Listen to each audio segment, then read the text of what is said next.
mengejut aku dari lamunan. Suasana hening tepian tasik dipecahkan dengan suara seorang kanak-kanak. Aku mencari suara itu. Nah, di sana berdiri seorang budak lelaki, cukup sigap dan kemas, serta bersih raut wajah, sedang tersenyum memandangku. Dia berpakaian baju T berbelang biru putih, berseluar coklat paras lutut, siap stokin dan bersepatu. Masya Allah, kacaknya dia. Aku anggarkan usianya lebih kurang 4 atau 5 tahun. Awak Adib kan? Dia angguk kepala dan tersenyum malu. Mari sini sayang, Mami rindu sangat. Sambil aku menghulur kedua tangan. Dia terus tersenyum, tapi tak mahu datang mendekatiku. Malah, dia berlari pergi berhampiran sebatang pokok besar. Aku cuba mengikutinya. Dia tertawa riang, seolah-olah seronok melihat aku mengejarnya. Adib, marilah sini peluk Mami. Tanpa menghirau kata-kataku, dia terus ke belakang pokok tersebut dan menghilang. Adib adalah anak keduaku. Usianya muda setahun daripada kakaknya Ain. Sewaktu hamilkan Adib, semua terasa sangat mudah. Aku tidak banyak ragam atau kerena seperti kebiasaan ibu hamil yang lain.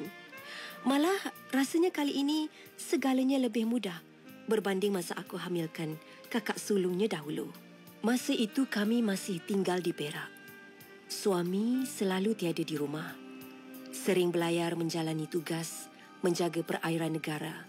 Jadi, aku memikul tanggungjawab sendirian, mengasuh anak sulung dan juga menjaga kesihatanku semasa ketiadaan ayah mereka. Oleh kerana tiada yang menemani ke klinik, maka aku bercadang buat buku ping bila betul-betul lapang dan semasa suami ada di sisi. Setelah usia kandungan 5 bulan, baru aku sempat mendaftar. Memang agak lambat dari yang sepatutnya. Fikirku kelahiran anak pertama mudah. Mungkin yang kedua pun mudah. Memandangkan pengalamanku yang tidak menghadapi sebarang kompilasi semasa hamil, mahupun kelahiran yang pertama dahulu. Pada usia kandungan hampir 9 bulan, aku pulang ke kampung di Johor kerana memang berhasrat bersalin di kampung sebagaimana kakaknya dahulu. Rutin pemeriksaan kesihatan bertukar di klinik desa pula. Semua berjalan lancar. Kesihatan ibu dan anak semua baik, kata jururawat yang bertugas. Sampailah masa dinanti. Tengah hari selepas memasak, aku mula merasa sakit pinggang dan terasa ia semakin kerap menjelang maghrib. Tanda-tanda melahirkan yang lain juga semakin jelas. Untuk anak kedua ini, aku kononnya nak bersalin di rumah saja setelah mendapat izin klinik desa. Makcikku seorang bidan datang melihat keadaanku. Tiba-tiba dia panik. Katanya macam ada sesuatu tak kena, tapi tak pula beritahu apa sebenarnya.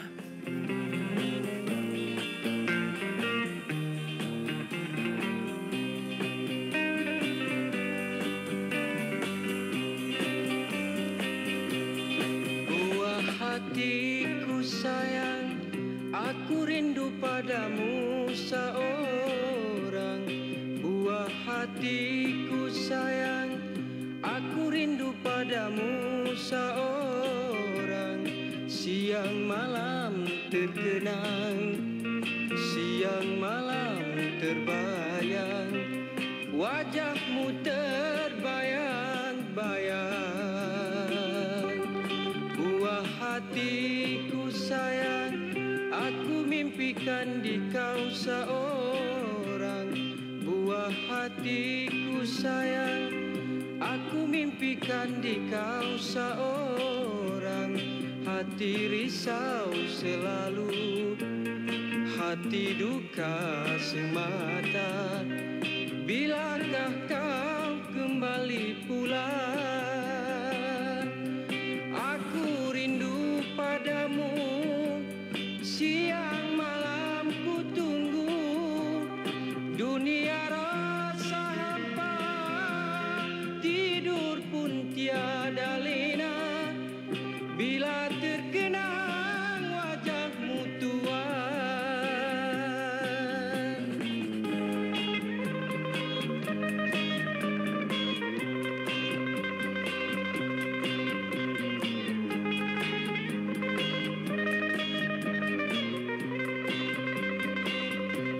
Aku rindu padamu, siang malam ku tunggu. Dunia rasa hampa, tidur pun tiada lena bila terkenang wajahmu tuan.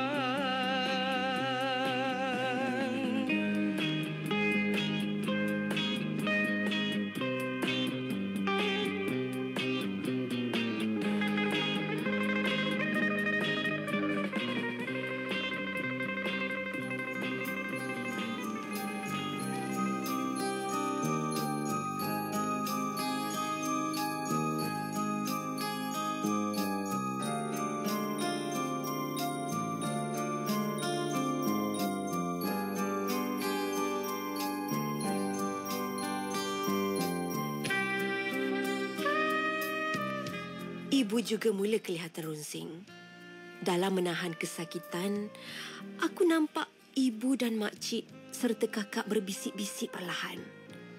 Tak lama kemudian, datang pula jururawat desa. Dia juga terkejut dan suruh aku segera ke hospital. Tak boleh bersalin di rumah. Hatiku berdegup kencang dan penuh tanda tanya.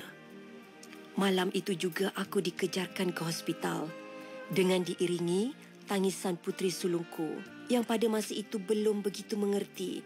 Tapi mungkin dia terasa sedih bila melihat aku dipapah pergi tanpa membawanya bersama.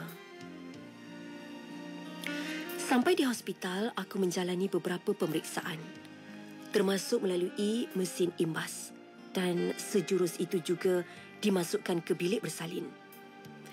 Aku diberitahu bahawa bayiku songsang. Ya Allah, aku menangis sayu mengenang nasib diri. Kali ini, aku mungkin bersalin dengan cara pembedahan. Aku diberi masa dan doktor pakar tetap memberi semangat dengan mengatakan aku boleh melahirkan secara normal. Mereka cuba ikhtiar memusing bayi semula ke arah sepatutnya. Tapi malang, semua dah terlambat. Akhirnya aku terpaksa bersalin secara forceps. Sakit amat sangat kaedah ini. Hanya Allah yang tahu. Menjelang subuh tanggal 27 hari bulan Julai 1990, lahirlah zuriat keduaku, seorang putera yang ku beri nama Muhammad Adib. Esoknya, aku dibenarkan pulang. Tapi puteraku kena tinggal untuk rawatan lanjut oleh pakar kanak-kanak. 3 hari kemudian, ada panggilan dari hospital. Minta waris datang untuk berbincang. Tak pasti apa yang nak dibincangkan itu. Kebetulan, suami ada, pulang bercuti. Maka dia bersama ibu segera ke hospital. Dan pulangnya membawa berita kurang menyenangkan. Kata doktor, Adib mengidap penyakit sawan. Ia mungkin akan berlarutan sepanjang hayatnya. Aku menahan sebab. Tak percaya sebab masa lahir, doktor dan jururawat tunjuk Adib di hadapanku. Anakku sihat saja. Berat pun normal. Menangis kuat macam bayi lain. Mana mungkin dia jadi begitu? Aku menangis sungguh-sungguh. Keluarga memujukku supaya bersabar menerima ketentuan. Mereka bimbang aku pula yang mendapat penyakit meroyan sebab masih dalam tempoh berpantang. Emosi kena kawal. 11 hari kemudian, Pihak hospital hubungi lagi. Berdebar lagi jantungku. Rupanya menyuruh waris datang ambil Adib yang katanya telah stabil keadaannya. Alhamdulillah, Adib dah dibenarkan balik. Biarpun perasaanku asyik duka lara sejak mengetahui penyakit Adib, sebagai ibu, aku tetap teruja. Tak sabar nak tengok, nak pegang dan nak asuh si bujang kecil itu. Ibu juga turut gembira mendengar cucunya dah boleh balik. Di rembang petang itu, si cilik Adib sampai ke rumah. Disambut dengan taburan beras kunyit dan air mawar yang disediakan oleh kakakku. Ini bukan adat. Ia sekadar ceriakan suasana saja. Oh, comelnya bujang kecilku. Putih, bersih, rambut lebat. Handsome-nya kamu, bisik hatiku. Ku sambut Adib dengan air mata kasih dan rindu. Matanya merenungku sambil lidah terkulat-kulat. Lapar agaknya ya.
Ibu dan ayah jangan kau lupa, cita-citamu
Sejak itu aku mengasuh Adib dalam doa penuh pengharapan tapi kesamaran.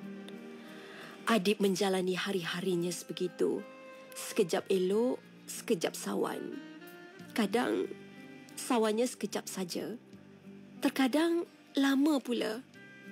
Lega hatiku bila nampak dia ceria. Banyak menyusu, merengek manja.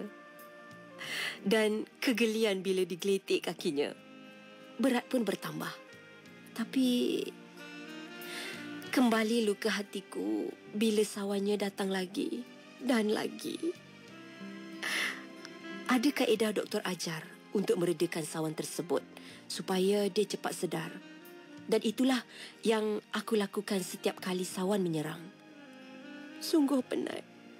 Rasa hampa dan putus asa semua berkeliaran dalam benakku. Kesian Adib. Setiap kali sedang menyusu dilanda sawan, dia akan lemah longlai keletihan dan tertidur. Bila terjaga, baru dapat menyusu semula. Aku benar-benar tak mampu menahan hati. Hingga satu tahap, aku rasa lebih baik Allah ambil saja Adib. Tak sanggup rasa melihat penderitaannya yang berpanjangan hingga dewasa. Bagaimana nanti dia hendak berdikari jika keadaannya sedemikian? Pada hari ke-22 usia Adib, nampak wajahnya tenang dan makin comel. Sejak pagi tadi, jarang sawan menyerang. Satu perkembangan yang baik, fikirku. Petang itu, selepas asar aku mandikan Adib. Dan setelah siap berpakaian, aku susukan Adib. Masya Allah. Lapar sangat nampaknya dia. Dahaga sangat ke anak bucuk Mami ni? Amboi, amboi. Alah sayang. Dia senyum. Seolah faham gurauanku. Bahagianya aku saat itu. Tapi tak lama kemudian, Adib berhenti menyusu dan termenung. Tiba-tiba, susu keluar dari hidungnya. Bibir Adib kebiruan. Sudah, sawannya datang lagi. Aku dengan kadar segera mengangkat Adib dan menelangkupkan mukanya ke bawah sambil menepuk-nepuk pipi dan belakangnya sebagaimana doktor ajar. Ibu datang berlari dari dapur. Leher Adib sudah terkulai ketika ibu terlentangkan Adib. Matanya bontang ke atas tanpa reaksi bila dipanggil. Allahu Akbar. Allahu Akbar. Adib dah tak ada ni. Celah ibu perlahan sambil memandangku. Aku, apa lagi, terus memangkuk Adib. Adib. Cepatnya Adib pergi tinggalkan Mami. Adib. Suaraku serak menahan sedu. Awal pagi esoknya, selamat urusan persemadian anak syurgaku. Atuk yang mandikan dan atuk juga yang solatkan jenazah Adib. Ayah yang baru balik dari Perak kelihatan letih dan murung dengan pemergian anak lelaki pertama kami yang belum sempat dibelai lebih lama itu. Sekarang, tahun 2023, jika ditakdirkan ada lagi Adib, kini telah berusia 33 tahun. Dewasa dah anak Mami. Mimpi bertemunya di Tasik pada akhir Ramadan 1995 itu adalah yang pertama kali selepas pemergiannya. Ia tak pernah lagi singgah dalam tidurku hingga kini. Ya Allah. Rindunya bila teringat, terbayang semuanya bagai baru saja terjadi.